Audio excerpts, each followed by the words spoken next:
प्रचण्ड सरकारले खोलेका यी भ्रष्टाचारका फाइल ओली सरकारले बन्द गर्यो। सबैभन्दा पहिला अघिल्लो सरकार अर्थात् पुष्पकमल दाहाल प्रचण्ड नेतृत्वको सरकारको पालामा खुलेका भ्रष्टाचारका कुन फाइल ओली सरकारले बन्द गर्यो त्यो बारे थाहा पाउनुहोस्।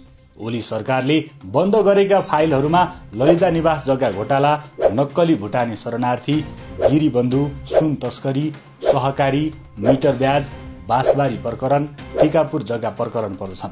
यी फाइलहरू खोलेर प्रचण्ड नेतृत्वको सरकारले पूर्व प्रधानमन्त्रीदेखि गृह मन्त्रीसम्म बनेका नेताहरूलाई जेलको हावा खुवायो। अझ भन्ने हो भने प्रचण्ड नेतृत्वको सरकारको पालामा कंग्रेस नेत्री आरजू राणा देउबाको त मुटु नै कापेको थियो। यो मैले भनिरहेको होइन।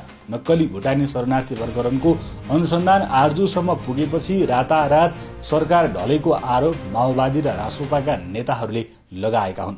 तर जब ओली नेतृत्वको सरकार बन्यो त्यसपछि भने भ्रष्टाचारीहरूलाई हाइसन्चो भयो। ओली आफ्ना नेताहरूलाई भ्रष्टाचारमा खुलेआम उन्मुक्ति दिइरहेका छन् भने भ्रष्टाचारका फाइल क्लोज गरिरहेका छन्।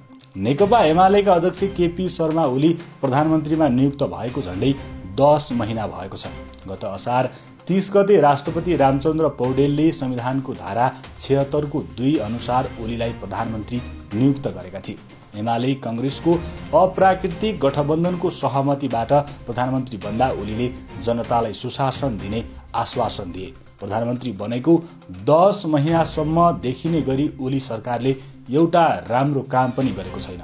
सरकारको नेतृत्व गरेको 10 महिना हुँदा समेत जनतालाई डेलिभरी दिन नसकेपछि प्रधानमन्त्री ओली अहिले चौतर्फी घेराबन्दीमा छन्। सत्तामा सहभागी कंग्रेसका नेताहरूकै निशानामा ओली परेका छन्।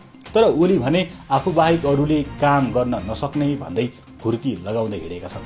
राजीनामा माग गरे पनि राजीनामा नदिने भन्दै ओलीले 14 महिनापछि आफै राजीनामा दिएर देउबालाई प्रधानमन्त्री बनाउने बताइरहेका छन्।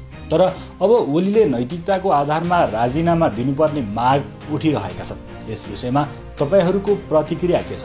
आफ्नो विचार कमेन्ट गर्नुहोला।